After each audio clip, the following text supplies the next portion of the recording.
Emerging Odisha को स्वागत। केउ चाकरी रे देबाकू पड़िन थाए टैक्स। देश रे चाकरी करुवा व्यक्ति निर्दिष्ट दरमा परे आयकर देबाकू पड़े। भारत रे विभिन्न आय अनुसार टैक्स स्लैब निर्धारित करा जाइछे। भारतीय टैक्स व्यवस्था केतेबेले जटिल मन हुए, किंतु एहाको बुझिबा अत्यंत जरूरी, जहा द्वारा आपण माने आयर सठिक उपयोग करि पारिबे। समस्त चाकरी बा आयर उत्स उपरे टैक्स लागू हुए नाही। किछि चाकरी और आय उपरे टैक्स छाड़ मिले, जहा केवल आर्थिक सहायता नुहे बरं कर्मचारी और साधारण जनता को प्रोत्साहन देबारे एक उपाय मध्य।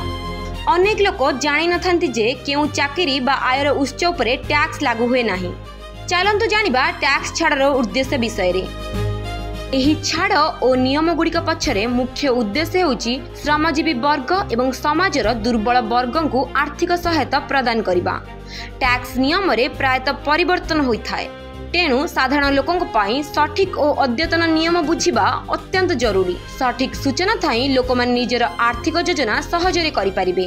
भारत रे किछि सरकारी पद एवं खास प्रकारर चाकरी अछि जेउथिरे टैक्स छाड़ मिले।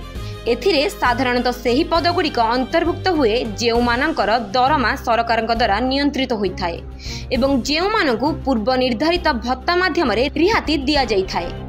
एहा व्यतीत किछि सामाजिक और कल्याणकारी प्रकल्प रे कार्य करुवा कर्मचारी मानकु मध्य आयकर छाड़ मिली पारे। तेबे स्पष्ट भाबे केउ चाकरी बा पदरे एही सुविधा मिलुची से संपर्क रे संपूर्ण सूचना दिया जाई नाही। किछि घरोई चाकरी एवं आयर उत्स मध्य टैक्स मुक्त होइथाय। उदाहरण स्वरूप किछि छोट व्यवसायी कृषि रु हेउतबा आय एवं किछि प्रकारर स्टाइपेंड बा स्कॉलरशिप टैक्स नियम अधीन रे छाड़ दिया जाइथाय। एहा व्यतीत किछि सामाजिक सेवारे कार्य करुवा व्यक्ति बा स्वयंसेवी माने मध्य टैक्स रा परिसर बाहर रहिथांती। एहार मुख्य उद्देश्य हेउची समाजर विभिन्न वर्ग को आर्थिक सहायता प्रदान करिबा एवं टैक्स रा बोझरु लोकमानकु मुक्ति देबा। एभली खबर आगु सुनिबा पई आम चैनल को लाइक शेयर सब्सक्राइब करंतु।